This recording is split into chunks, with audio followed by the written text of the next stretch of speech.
YouTube, you got Mark here coming to you on the Garage Guy 879 channel. Here this evening, it's a beautiful night. It's about 72 degrees and just a tad of a breeze. Crickets chirping. Really nice in my little part of Appalachia tonight. Yep. Notice I said Appalachia, not Appalachia. Alright, foreigners, people from other parts of this country, they say, no, it's Appalachia. No, it's Apple frickin' Latcha. Alright? You people need to remember that aren't from around here. Okay? I'm coming to you tonight with a little blast from the past here.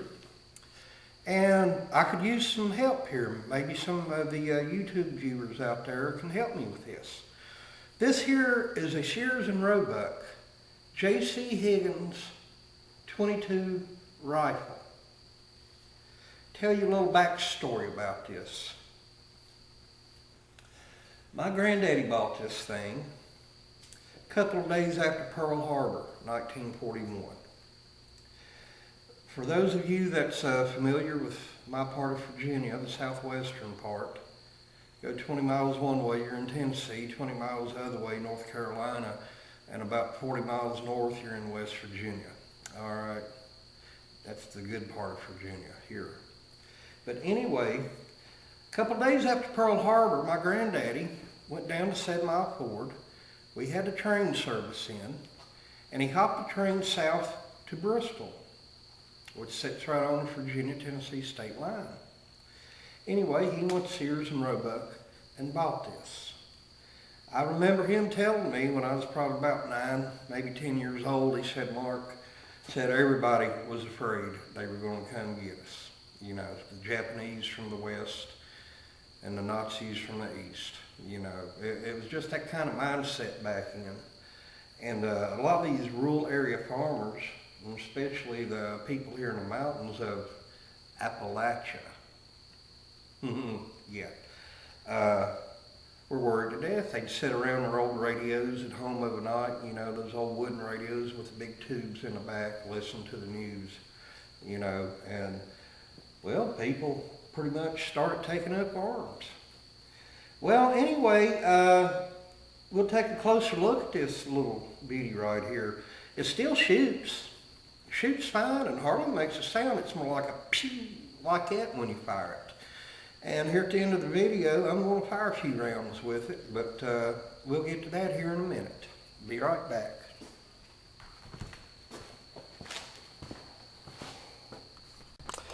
Alright, I'm back. Now the only markings or inscription on the barrel is on this side.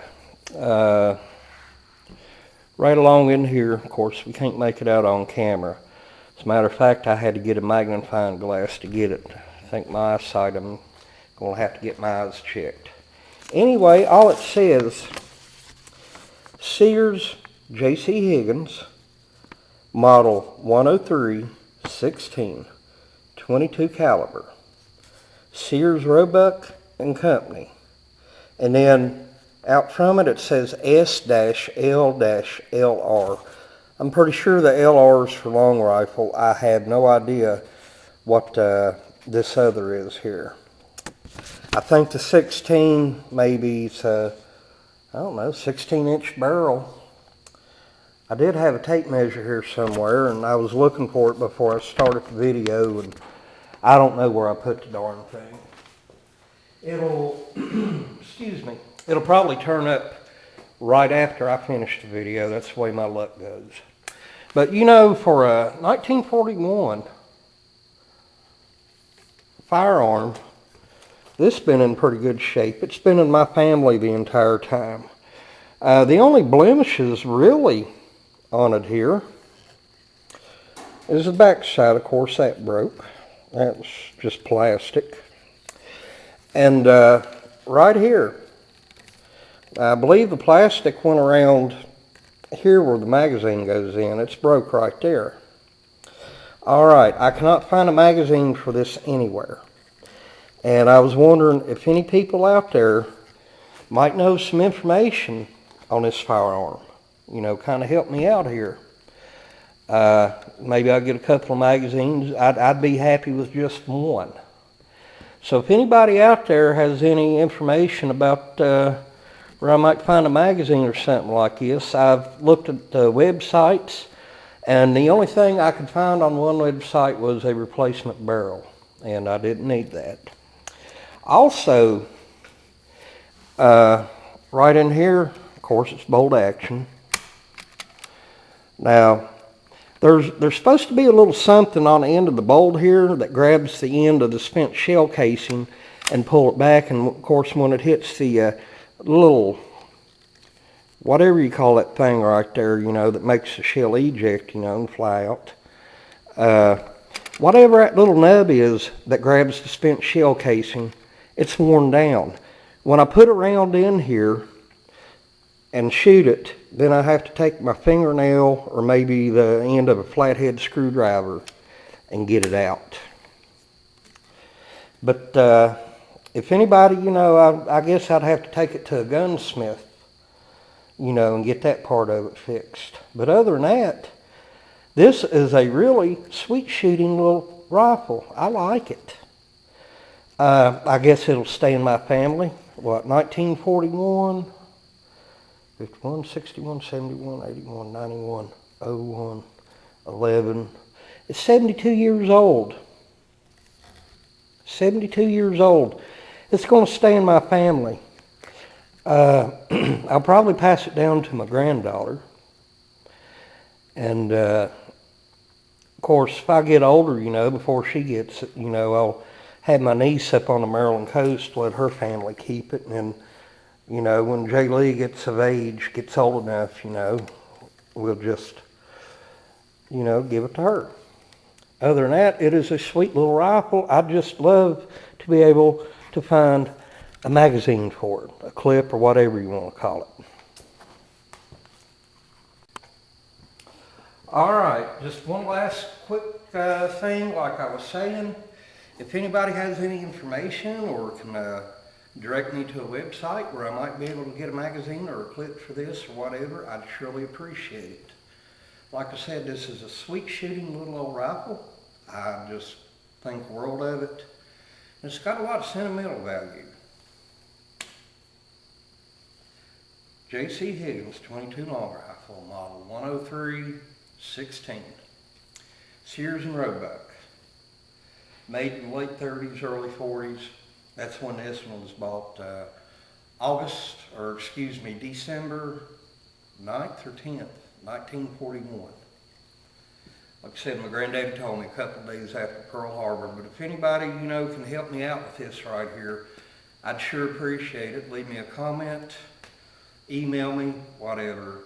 GarageGuy879@google.com. This is Mark. I'm going to get out of here. I believe I'll go out. Some friends are having a bonfire tonight. I'm not going to miss that. Take care.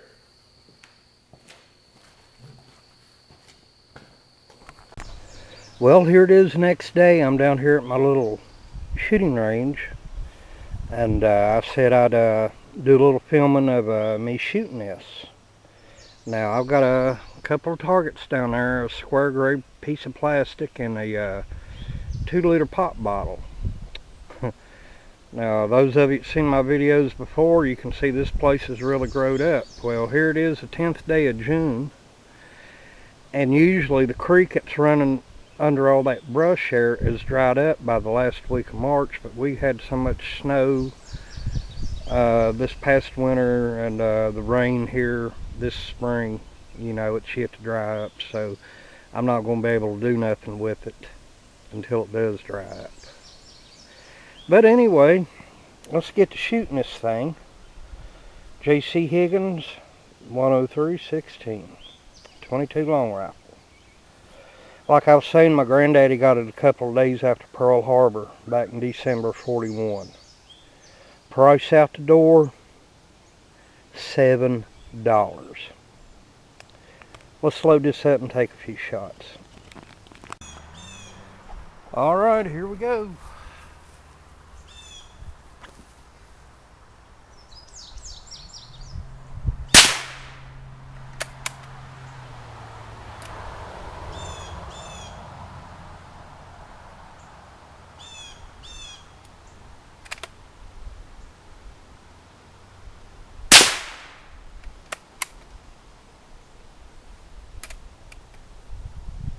See if we can get that pop bottle right now.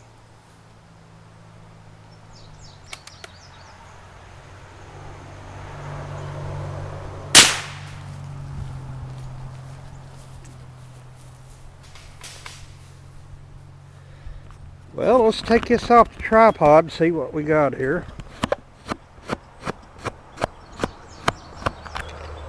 I probably should have had this set up at a little better angle to, well, got the pop bottle. I was shooting maybe about 3 steps out from the side of this truck here. Pretty accurate little old gun. Yep. Got it right there in the middle. Fired 2 shots here. Shot a little to the right, but nothing too bad. Well, tell you people what, I'm going to get off here for now. But like I was saying, if anybody out there knows where I might be able to find a magazine for this, you know, drop me an email, let me know something. That's garageguy879@gmail.com. Thanks for watching.